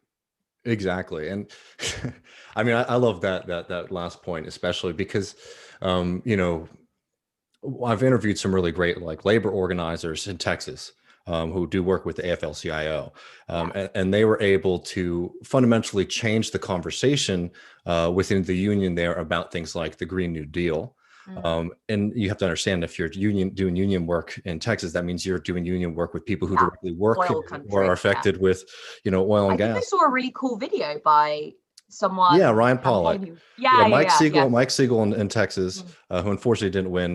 Pollock did a really great video, and it was, his story is a really great lesson, organizing lesson for the left. And there's some aspects of it that the cultural stuff. So basically, when he put this forward, drop all the talk about AOC, or even ended up dropping the term Green New Deal, and they call it federal environmental policy, right? And you do that because people are functionally inoculated to hear that argument. But what really was the shift for people is when he said, do you think that these jobs are going to be able to provide for you 5 years in the future? And people do you think that we need to have a just transition where you are in a leadership role, not just that we're going to provide you money, we're going to give you a leadership role?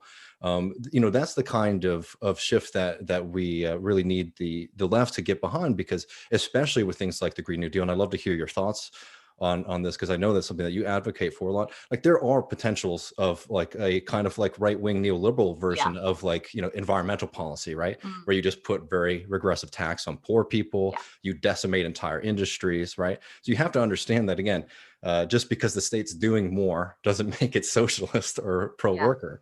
In fact, like we need to be asking the questions, who is it wielding power for and to what ends?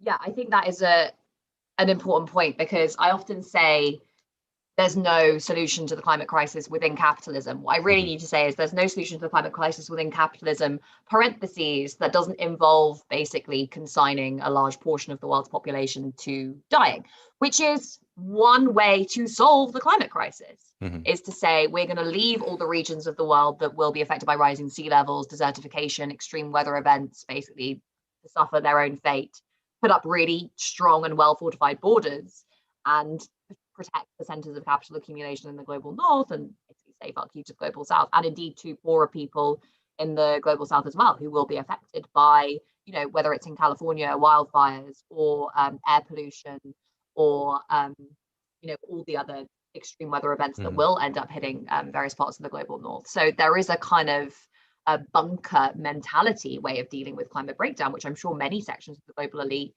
are planning for really already.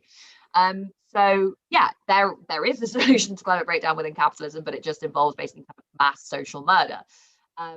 The only real way to I suppose mitigate the climate breakdown that's already with us, because in many ways we're beyond the point of prevention for many parts of the world now, as you say, to create a just transition and do this in a fair way, as well as obviously, you know, reducing our emissions to try and make the problem less bad, is through some sort of Green New Deal that involves, you know, that is about really the center of, I think the Green New Deal should really be about I suppose deepening class struggle rather than attempting to ameliorate it by placing the interests and voices of working people, the ones who are most likely to be affected by this thing, at the forefront of the demands that are being made. And yes, those demands might be being made of the state, but the crucial thing to think about is how those demands are being articulated, and what is the process by which we think we're going to win these things. Do we just think we'll elect good politicians and they'll do it for us, or do we think we need to organize? And I think that's the critical thing.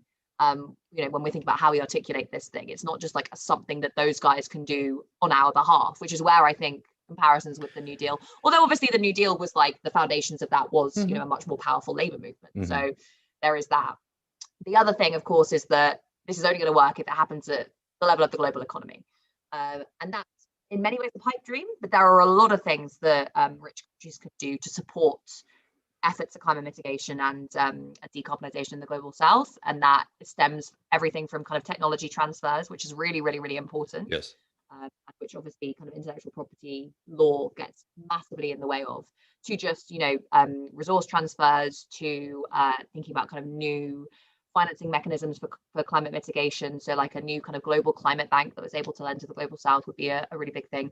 A debt write-off for the global south is going to be very, very important, because we've seen the biggest capital outflow from the poor countries on this planet ever during the COVID crisis. So, you know, lots of those countries basically struggling to both provide for their citizens and repay their creditors.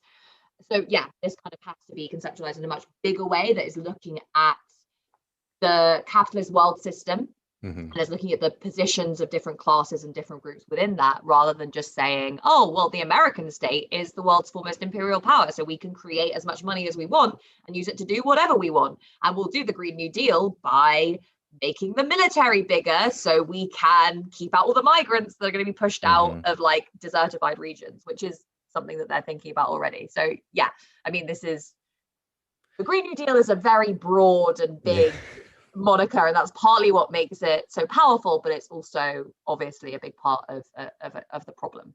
Well, again, you know, it can be a huge opportunity, and also, you know, can go horribly wrong, like anything in politics.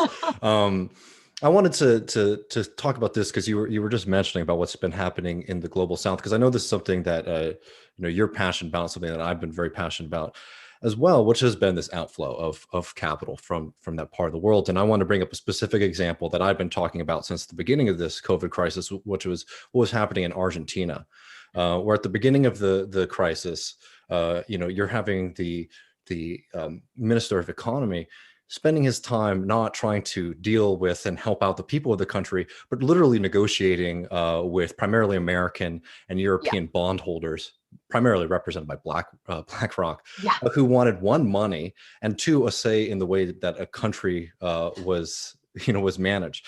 And there's the whole story about how those negotiations went and all that, which I think we can just put to the side for now, because the fundamental point that I've always tried to make to my audience was that you need to understand this as a struggle for democracy, right? Where a government wins an election, and they face a challenge, which is how do we make sure that people don't die from this horrible virus? And instead of being able to deal with that, they have a bunch of people who aren't citizens of their country demanding that they take certain economic policy, which is, again, is a great example of how capital very much is incompatible with the concept of democracy. I'd love to hear your thoughts on that analysis. And then also one thing that I know you outlined very well, and it's just an interesting development that we've seen within capitalism, is the term like capital controls, right? And how that is just such something that we can't touch. It's very especially in like a lot of like mainstream economists, it's like that's the worst policy that you could ever do. And what we're seeing again in Argentina is they implemented a solidarity tax on millionaires, and what we've seen in response has been capital flight to the United States and Uruguay. So I think I'll start on the last point about capital controls. This is an interesting subject at the moment because there is a kind of growing consensus at the level of the global economy that capital controls can sometimes be useful. And this has become particularly obvious in the wake of the financial crisis. And a big part of it comes down to really the way that you need to understand what's going on when central banks in the global north buy lots of assets and have interest rates really low, because what they're really doing is kind of squeezing returns, encouraging investors to go and seek out high yield, therefore risky investments. And in doing so, they squeeze capital out of the global north and into the global south. So you get big capital inflows into the global south. A lot of that goes into government debt. And investors, when they're doing this, they know that they're taking a risk, but they also know that they'll probably be bailed out because their government will put pressure on the companies, the countries that they're lending to repay them back no matter what. That is a whole other thing there. You've got actual moral hazard from the creditors themselves. They're the ones that are taking the risk in lending to these countries. And yet every time something goes wrong, they expect to be bailed out. You see this kind of, the deepest example of this with these entities called vulture funds, which basically buy up the debt of countries who look like they're about to default, so they can take them to court, sue them, and get tons of money. This happened with Zambia after the financial crisis, and a bunch of other countries as well. And it really is, an obviously abhorrent side of capitalism, but it reflects those kind of deeper structural issues. The issue with that, I think the reason that there's been a bit of a softening on capital controls is because they're becoming much easier to evade. Why? Partly because of things like Bitcoin. So if you're in kind of Venezuela or parts of the world which do have restrictions, including Argentina, on your capacity to move currency, you can do it through Bitcoin. You can buy drugs through Bitcoin. You can move money through Bitcoin. So, and obviously all, those other currencies based on distributed ledger technologies. And, various other technologies that are also making this easier. I mean, like financial secrecy, for example, is another factor that makes it a lot easier to move money around the world. So it's kind of like, yes, it's been a softening, but actually it's become much easier to evade. For the rich anyway. For kind of ordinary people, it's slightly more difficult. So that's a kind of inevitability that emerges from the growth of the world market that inevitably takes place under capitalism. But it is very important to remember that, especially when we're thinking about these things like lending, this is not inevitable. It is driven by a legal and regulatory architecture that is constructed by states, and predominantly by the most powerful states. So, it's not just that there are, firstly, there's very little actual, regulation that's been agreed by all all kinds of states, debtors and creditors at the level of the global economy as to what happens when a country defaults. That's a problem because it means that the most powerful countries are basically able to kind of exercise their will quite freely. But on a whole number of other issues, there is kind of international law on what governments can and can't do. Things like, for example, investor state dispute settlements that are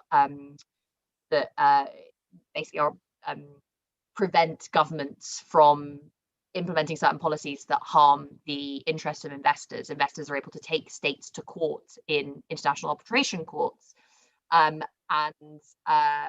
Often that means governments paying huge fines to tobacco companies, oil companies, whatever, when they've tried to regulate them properly. So there is a big architecture that exists at the level of the global economy, which extends beyond capital controls and really kind of deepens the power of capital in the global north over states and workers, and actually capital in the global south. So it's that entire architecture that is really what is constraining democracy. Capital flight has always been like centered in that analysis, because it was actually something that people thought they could control. There was capital flight and capital strike. You undermine the threat of capital strike by boosting public investment, which is actually interestingly how an analysis of the kind of relative strength of the state can come into this Marxist analysis. You know, if you are actually undermining the power of capital to, I'd say, capital strike, then that is something that is reflecting the affecting the balance of class power. Capital strike, again, you know, will just leave if you don't do X or Y and Z. Increasingly, actually, they don't even have to threaten that, because there is this system of rules and regulation that exists within international institutions and in kind of bilateral treaties between states that actually just prevents governments from doing certain things. And that is a real challenge primarily to states in the global south, because the punishment, I suppose, for breaking these things is something that can be dished out obviously most effectively by wealthier states and wealthier kind of groups of states. And the impact of that is going to be bigger on a smaller and poorer country. So places like, for example, Ecuador, right, which has tried to kind of push back against this quite a lot with previous governments and ended up being kind of punished as a result. You see this quite frequently. So yeah, I think there's like I've explained the problem very, very well in terms of actually, you know, thinking about how we deal with this stuff. I mean, in many ways, the whole debate about Brexit was linked to this stuff. It was like, okay, right, so we're freeing ourselves from a lot of these EU laws and regulations that, you know, systematically promote the interests of capital over labor, but we are not ending up with a progressive alternative. Instead, we're ending up with a conservative government that wants to slash workers' rights, remove environmental regulation, and make a trade deal with America that's going to include things like investor state dispute settlements, along with a whole other set of things that, you know, like privatization of the NHS, all that sort of stuff. So it's not clear in this particular historical juncture how we would rebuild the international system. But that's in many ways a secondary question, which comes after how do we deal with the state, and particularly imperial states like the US, which have the power to actually shape these rules much more profoundly than many others. Yeah, and it's something that, you know, I obviously don't have any answers to, and I think a lot of us are trying to work through them, but it's important for leftists, especially people who are living in the US and the UK, to understand those dynamics when, you know, you're talking about countries like Ecuador and Argentina, you know, as they try to build, you know, some kind of alternative to understand that the United States and the UK, I mean, UK and Venezuela right now, you know, they play a massive role in preventing those countries from being able to implement even what they want to, and just understanding that we're very much all connected. It's a global working class struggle. Grace, really thank you so much for joining me today. Please, everybody, check out her writing in Tribune Magazine. Really, her podcast, A World to Win, is phenomenal. Also, check that out too. And buy, you know, Corona Crash and Stolen. They're both phenomenal books and have taught me a lot. Thanks again, Grace. Thanks so much, David. It's been great to come on the show. Thanks for having me.